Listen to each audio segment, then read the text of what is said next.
کچھ لوگ نظریاتی نہیں ہوتے، بس صبح نکلے ہیں، پیسہ کمانا ہے، شہرت حاصل کرنی ہے، کچھ تھوڑا سا اپنی جائیداد میں، مال و دولت میں اضافے کا شوق پیدا کرنا ہے، اسی کے گرد ان کی زندگی گھومتی ہے۔ پھر انہیں جس طرح ہر تاجر آدمی کو، ہر کاروباری بندے کو دنیا کے ساتھ بدلنا پڑتا ہے، ان لوگوں کو بھی بدلنا پڑتا ہے، کیونکہ نظریاتی نہیں ہوتے، چونکہ مقصود صرف سودا بیچنا ہے۔ تو سودا بیچنے والا بندہ جو ہوتا ہے اسے گاہک کی مرضی کے مطابق ڈھلنا پڑتا ہے، لیکن جو لوگ نظریاتی ہوتے ہیں وہ لوگوں کی مرضی کے مطابق ڈھلتے نہیں، بلکہ وہ اپنے مطابق لوگوں کو ڈھال لیتے ہیں۔ یہی پیغام پیغام کربلا ہے، یہی پیغام پیغام اولیاء ہے، اور یہی وہ درس ہے جو صفا کے چبوترے سے پھوٹتا ہے اور پوری امت میں تقسیم ہوتا ہے۔ نظریاتی زندگی، نظریاتی سوچوں پر غلبہ نظریے کا۔ اسلام ایک نظریہ ہے، یعنی اسلام ہمیں یہ سوچ دیتا ہے کہ رازق تمہارا اللہ ہے، مالک تمہارا اللہ ہے، فیصلہ کرنے والا، یہ اسلام نظریہ دیتا ہے۔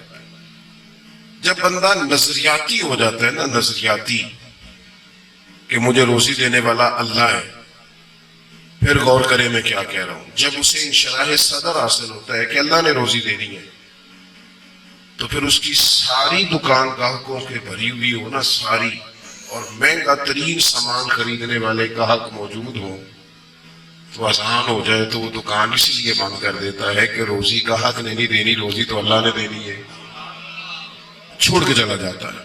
نظریاتی آدمی ہے، اس کی ایک سوچ ہے، اس سوچ کے مطابق وقت گزارتا ہے۔ جب نظریاتی لوگ ٹائم گزارتے تھے دنیا میں، فکری لوگ، اچھا یہ ضروری نہیں ہوتا کہ جو بندہ نظریاتی ہے اس کی بات فوری طور پر تسلیم بھی کر لی جائے، یہ بھی ضروری نہیں، لیکن امام علی مقام سیدنا امام حسین رضی اللہ تعالیٰ عنہ قربانی دے گئے، شہادت ہو گئی، بچوں سمیت نثار ہو گئے دین پر، لیکن یزید تو 4 سال پھر بھی حکومت کر گیا۔ اگلے دن انقلاب نہیں آیا، اس نے 4 سال وقت گزار لیا۔ معنی کیا ہے کہ نظریہ قائم کر جائیں زندگی میں، ایک نظریہ چھوڑ جائیں۔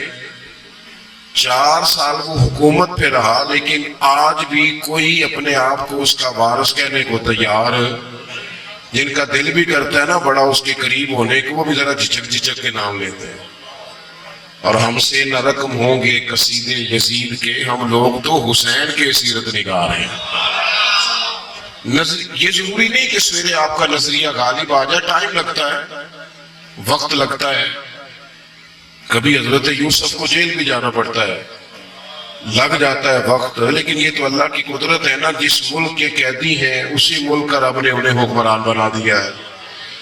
تو زندگی نظریاتی ہونی چاہیے، کچے پکے فیصلے، صبح کچھ سوچنا، دوپہر کچھ سوچنا، رات کوئی اور ارادہ کرنا، کوئی ساری زندگی طے ہی نہ کرنا کہ دراصل میں کیا ہوں، مجھے کدھر جانا ہے، میرا منصوبہ کیا ہے، میری مقصود حیات کیا ہے، کوئی ایسی ترتیب ہی نہ لگانا۔ میں نے دیکھا ہے بڑے بڑے باصلاحیت، باوقار، وزادار لوگ، لیکن وہ کوئی کام نہیں کر پاتے۔ وجہ کیا ہے؟ وجہ صرف اتنی ہے کہ اپنے اوقات کو قیمتی نہیں بنایا جاتا۔ جو لوگ نظریاتی تھے وہ پھر کسی جگہ الجھے نہیں، رستے میں بڑی بڑی گاڑیاں آتی ہیں جب بندہ سفر کر رہا ہوتا ہے، بڑے بڑے بنگلے بھی آتے ہیں، لیکن اگر تو اس کی کوئی منزل ہے تو پھر وہ کسی بنگلے کو دیکھ کر رکتا نہیں، کسی گاڑی کو دیکھ کر وہ رکتا نہیں، بلکہ وہ بڑھتا چلا جاتا ہے، بڑھتا چلا جاتا ہے۔ وہ کہتا ہے سانو تخت ہزارے دی لوڑ کی نالے کی لگے شہر ببول دے نال، اسی تے اپنی بال کے سیکنے سانو کی لگے کسی اور دے نال۔ نظریاتی لوگ سفر کرتے ہیں، جد و جہد کرتے ہیں۔ نبی پاک صلی اللہ تعالیٰ علیہ وآلہ وسلم نے انسان کو دنیاوی معاملات گزارنے سے منع نہیں کیا۔ 2 باتیں ہیں، ایک ہے دین کا محمود عمل، پسندیدہ، ایک ہے دین کی اجازتیں۔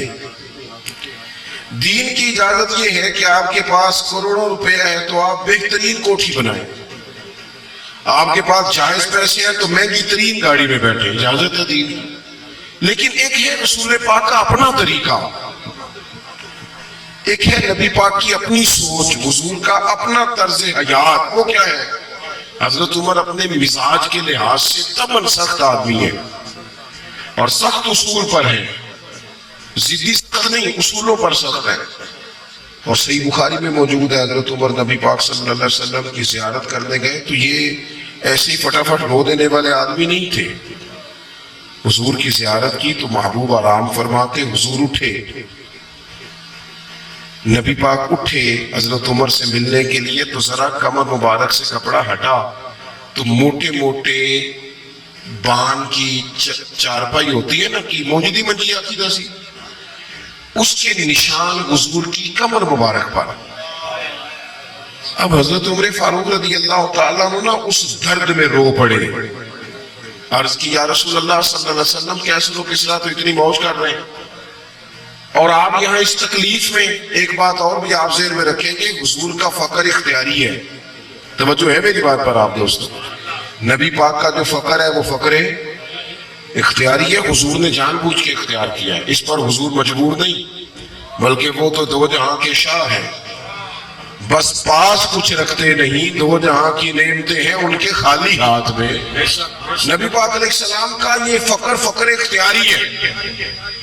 حضرت عمر رو پڑے، یا رسول اللہ صلی اللہ علیہ وسلم وہ دشمنان دین اتنی آسانی اور آسودگی میں وقت گزار رہے ہیں اور آپ محبوب خدا ہو کہ اس کیفیت میں۔ تو حضور نے نا حضرت عمر کو نظریہ سمجھایا، آپ کی توجہ ہوگی میری بات پر، نبی پاک علیہ السلام نے حضرت عمر کو نظریہ سمجھایا۔ حضور فرمانے لگے عمر تم پسند نہیں کرتے کہ وہ دنیا میں تھوڑی سی آسانیاں حاصل کریں اور آخرت میں رسوا ہو جائے؟ اور فرمایا ہم دنیا میں تھوڑی دقت برداشت کریں اور آخرت کی ساری عزت اللہ ہمیں عطا فرمائے۔ سبحان اللہ، سبحان اللہ۔ یہ کب ہوتا ہے؟ جب آپ کا کوئی نظریہ ہے، اور اگر کوئی پروگرام نہیں تو پھر سارا دن گزر جاتا ہے بندے کا، سارا ٹائم کپڑے بنانے جتیاں خریدنے گھڑی لینے میں، مہنگا موبائل کہاں سے ملے گا، وہ ڈیزائن بدل گیا۔ بڑے بڑے سیانے بندے کئی گھنٹے آئینے کے سامنے کھڑے رہتے ہیں، انہوں شیشے سے جھوٹ بولنا نہیں، اس نے وہی دسنا جو ہے، یہ اس کو زور لگا رہا ہے کہ تھوڑا جھوٹ بول، میری مرضی کے مطابق ہے، میں بڑا سونا لگ رہا ہوں۔ ٹائم ضائع ہوتا ہے، کوئی انقلابی کام نہیں کر پاتے۔ جو لوگ کام کرنے والے تھے نظریاتی تھے، افحسبتم انما خلقناکم عبثا وانکم الینا لا ترجعون، اللہ فرماتے ہیں کیا تم نے سمجھا ہم نے تمہیں بیکار پیدا کیا؟